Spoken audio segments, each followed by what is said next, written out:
자, 이번 시간에는 5, 6차시, 자, 광물의 특성은 다양해 하고 암석이 흙으로 변해. 주차시 부분 한번 선생님이 설명해 볼게요. 자, 우리 지난 시간까지는 암석에 대해서 배웠는데 우리 첫 시간에 배운 지구를 이루고 있는 가장 껍데기 부분이죠. 지각을 이루고 있는 것들이 암석이라고 배웠어요. 자, 이 지각은 암석으로 구성되어 있고, 자, 그러면 이 암석은 무엇으로 이루어져 있느냐? 이게 바로 오늘 이 시간에 배울 광물이에요. 광물로 이루어져 있어요. 그래서 지구상에 있는 총 광물은 한 4,000종 정도로 굉장히 많은데, 그 중에 아주 중요한 것들, 주요하게 지구에 있는 암석을 이루고 있는 광물들을 우리가 조암 광물이라고 불러요. 자, 이 조암 광물 중에 우리가 교과서에서 이번 시간에 배울 건 6가지 종류예요. 자, 6가지 선생님이 이름을 써볼게요. 자, 먼저 첫 번째 조암 광물 우리가 배우는 6가지는 자, 석영, 장석, 감람석, 그 다음 흑운모, 각섬석, 휘석. 처음 들어보는 이름이 많죠. 자, 얘네들의 색깔을 한번 대충 말해보면 석영하고 장석은 굉장히 밝은 색이에요. 투명하거나 흰색이나 아주 연한 분홍 이런 색이고, 그 다음 흑운모, 각섬석, 휘석 얘네들은 검은색, 시커먼 색이에요. 그리고 감람석은 특이하게 얘는 녹색을 띠는 게 많은데 주로 지각보다는 멘틀에 더 많은 성분이기도 해요. 자, 그럼 하나씩 조금 설명을 해보면 석영은 얘는 투명한 광물로서 우리가 주로 모래 같은 데서 찾아볼 수 있어요. 모래알을 우리가 멀리서 보면 같은 색으로 보이지만 가까이서 모래를 이렇게 손으로 떠서 한번 자세히 살펴보면 모래를 이루는 그 알맹이 중에 투명한 애들이 있거든요. 그게 주로 이제 석영으로 되어 있는 거예요. 모래 같은 데서 주로 찾아볼 수 있고, 장석은 이 지구상에 있는 4,000가지에 있는 광물 중에 가장 많은 게 장석이에요. 가장 많다. 그래서 도자기 같은 거 만들 때도 쓰이고 흰색이나 분홍색이 많아요.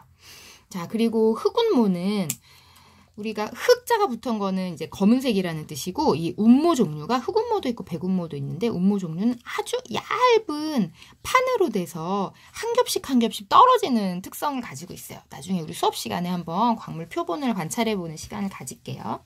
자, 그리고 휘석하고 각섬석은 색깔은 어두우면서 석영, 장석 다음으로 많은 부분을 차지하는 광물이에요. 자, 그러면은 이런 광물들이, 자, 조암 광물이 우리가 이 광물이 무슨 광물인가 하고 알아볼 수 있는 각각의 특성을 갖고 있어요. 그래서 이제 첫 번째는 색깔. 아까도 색깔 말했죠? 석영, 장석은 투명하거나 밝은 색, 얘네들은 어두운 색, 얘는 녹색. 이렇게 광물 자체적으로 가지고 있는 색깔로 구별할 수가 있고, 두 번째는 색깔이 비슷하면 색깔만 가지고는 알아볼 수 없잖아요. 자, 그때는 조흔색이란 걸 알아봐요. 자, 조흔색은 뭐냐면 광물이 이렇게 덩어리로 뭉쳐 있을 때하고 가루로 부서졌을 때하고 색깔이 다르게 나타나는 경우가 있는데, 광물 가루의 색깔을 우리가 조흔색이라고 해요. 그래서 얘는 조흔판이라고 하는 도자기 같은 판이 있는데, 그냥 일반 도자기하고는 다르게 그 반짝거리는 걸 바르지 않은, 유약을 바르지 않은 상태로 구워서 아주 거칠거칠한 표면을 가지고 있어요. 그럼 여기에다가 그 광물을 가진 암석을 이제 이렇게 긁으면 얘가 가루가 이 도자기에 긁어지면서 가루의 색깔이 이제 눈에 나타나게 돼요. 그렇게 볼 수 있는 게 조흔색. 그 다음 굵기를 알아보는 것도 있어요. 자, 굵기라는 건 쉽게 말하면 단단한 정도를 알아보는 건데, 얘네들은 광물들을 서로 긁어봤을 때, 두 개를 서로 긁어보면 아무래도 약한 쪽이 부서지겠죠.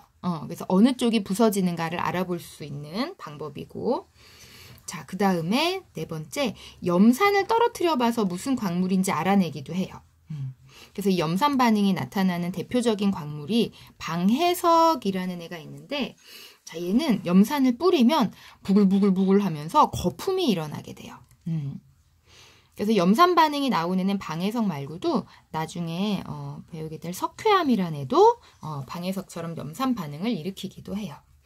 자, 그리고 마지막 자성을 띠는 애들도 있어요. 자성은 자기적인 그런 성분을 가지고 있는 거라서 얘는 자석에 끌리는 성질이에요. 그래서 자석처럼 그 클립이나 쇠붙이 같은 걸 대면 그 광물에 달라붙는 성질이 있어요. 그래서 얘는 대표적으로 자철석이라는 광물이 이런 자성을 띠고 있는 아이들이에요.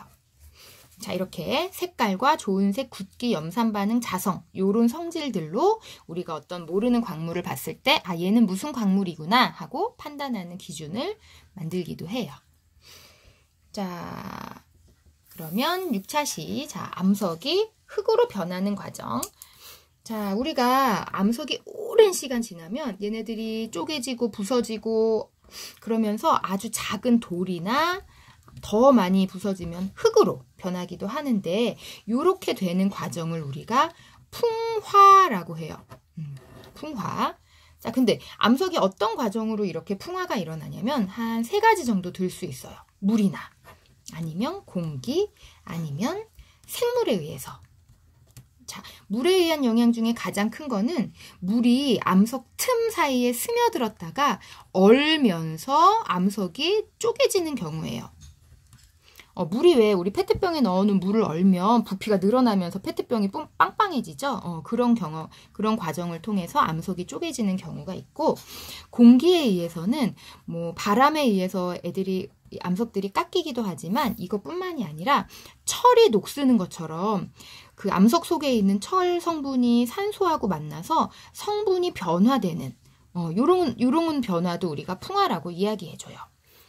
자, 그 다음에 생물에 의해서는 그 생물 중에 뿌리가 강한 애들이 있어요. 그럼 요런 애들이 암석에 이제 씨를 내렸다가 뿌리가 점점 자라면서 이제 암석이 쪼개지는 그런 효과를 나타내기도 해요. 자, 요런 여러 가지 이유로 우리 이제 풍화가 일어나는데, 자, 풍화가 오랜 시간 일어나면, 자, 우리가 토양이라고 부르는 것이 형성이 돼요. 자, 이거는 이제 암석이 오랜 시간 풍화됐을 때 생기는 거예요. 자, 얘는 특징이 뭐냐면 어떤 걸 토양이라고 하냐면 중요한 것 중에 우리가 식물이 자랄 수 있어야 우리가 토양이라고 말해요. 자, 그래서 이 토양이 되려면 아주 오랜 시간이 필요하기 때문에 한 1cm의 토양을 만드는데 한 수천 년 정도가 걸린다고 봐도 돼요. 자, 그래서 이렇게 나무가 이제 뿌리를 내리고 있는데, 자, 이 땅 아랫부분을 살펴보면 아주 깊숙한 곳에는 암석층이 있어요. 그 다음 그 위에는 암석이 이제 부서진 작은 돌로 이루어진 돌조각이 있는 층이 있고, 그 위에는 아주 고운 흙, 그리고 그 위에는 일반 흙, 이렇게 이루어져 있는데, 자, 이쪽에 있는 흙 A라고 해볼게요. 그 다음 이 안엔 아주 고운 흙 B, 여기는 이제 돌조각 C, 그리고 맨 밑에 있는 암석층이 D라고 하면, 자, 우리가 보통은 암석에서 쪼개져서 돌이 되고 거기서 쪼개져 흙이 되니까 요 순서로 만들어졌겠다라고 생각하지만, 이 토양이 생성되는 순서는 D가 가장 먼저 있었고, 아이고, 가리고 있었네요. 많이 가리고 있었네요. D가 맨 처음에 생기고, 그 다음 쪼개져서 C가 되고, 그 다음 A가 생성돼요. 그리고 나서 비가 막 오고 하면 이 흙에서 있는 비에 녹는 성분들이 스며들면서 아주 고운 흙이 이 아랫지방에 모이게 돼서 비가 가장 많이, 가장 나중에 생성되는 층이에요. 그래서 가장 나중에 생성되기도 하고, 그 다음 좋은 토양을 만드는, 좋은 토양을 판단하는 기준이 되기도 해요. 이 비층이 두꺼워야 식물들이 잘 자랄 수 있거든요. 자, 수고하셨습니다. 다음 시간에 만나요.